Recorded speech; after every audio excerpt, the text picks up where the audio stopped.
নমস্কার বন্ধুরা, রূপাস কিচেনে সবাইকে স্বাগতম। কম সময়ের মধ্যে মুখরোচক কোনো রেসিপি বানাতে মন চাইলে হাফ কাপ আটা, সেদ্ধ ডিম ও আলু দিয়ে এই রেসিপিটি বানাতে পারেন। খেতে খুবই ভালো হয় আর বানানো খুবই সহজ। আপনারা যে কেউ খুব সহজেই বানিয়ে নিতে পারবেন। ওপরটা হয় খুবই মুচমুচে আর ভেতরটা নরম। আশা করি রেসিপিটি আপনাদের ভালো লাগবে। তাহলে চলুন দেখে নেওয়া যাক। শুরু থেকে শেষ পর্যন্ত দেখার জন্য আপনাদের কাছে অনুরোধ রইল।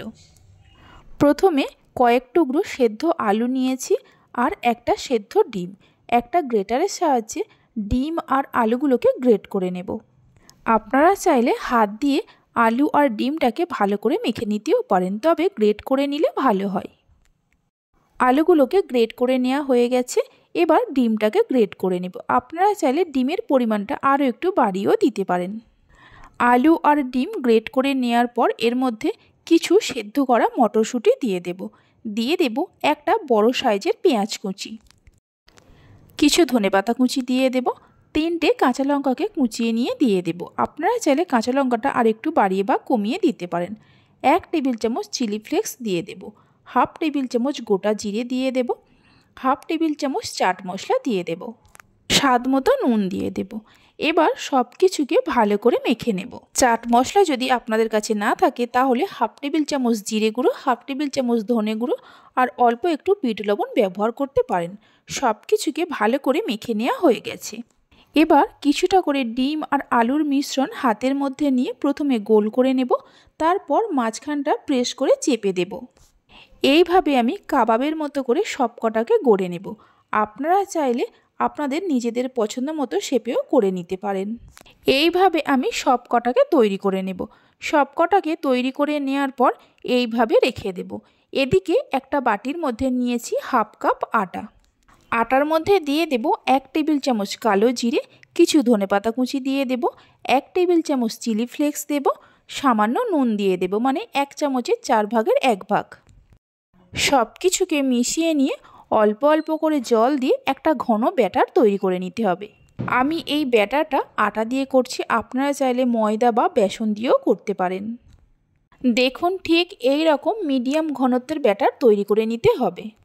ব্যাটারটা তৈরি করে নেওয়ার পর এদিকে গ্যাসের ওপর একটা কড়াতে বেশ কিছুটা সাদা তেল গরম করতে বসিয়ে দিয়েছিলাম। তেলটা গরম হওয়ার পর আলু আর ডিমের মিশ্রণ থেকে নিয়ে যেগুলো কাবাবের মতো করে গড়ে রেখেছিলাম একটা করে ব্যাটারের মধ্যে ভালো করে কোট করে নিয়ে তেলের মধ্যে এইভাবে দিয়ে দেব।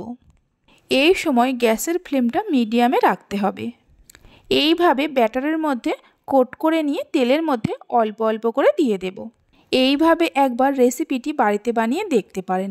আশা করি খুবই ভালো লাগবে।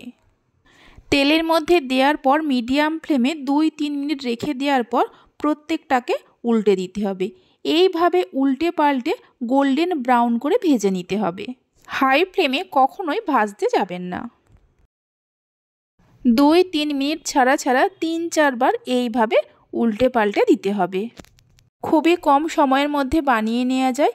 এটা আপনারা চাইলে সকালের ব্রেকফাস্টের জন্য বা বাচ্চাদের টিফিনের জন্য বানিয়ে নিতে পারেন। উল্টে পাল্টে মিডিয়াম ফ্লেমে ভালো করে ভেজে নেওয়া হয়ে গেছে। এর থেকে আর বেশি লাল করব না। তেল ঝরিয়ে নিয়ে একটা প্লেটের মধ্যে তুলে রাখব। বাকি যেগুলো আছে ওই একই রকমভাবে ভেজে নিতে হবে। সবগুলোকে ভেজে নেওয়া হয়ে গেছে। দেখুন, আওয়াজ শুনে নিশ্চয়ই বুঝতেই পারছেন ওপরটা কতটা মুচমুচে হয়েছে আর ভেতরটা হয় খুবই সফট। আমার রেসিপি যদি আপনাদের ভালো লেগে থাকে অবশ্যই একটা লাইক করবেন আর আমাকে কমেন্ট করে জানাবেন। ভালো লাগলে চ্যানেলটি সাবস্ক্রাইব করে পাশে থাকা বেল আইকনটি প্রেস করবেন। তাহলে আমি যখনই কোনো রেসিপি দেব খুব সহজেই দেখে নিতে পারবেন। আপনারা সবাই ভালো থাকবেন, সুস্থ থাকবেন। ধন্যবাদ।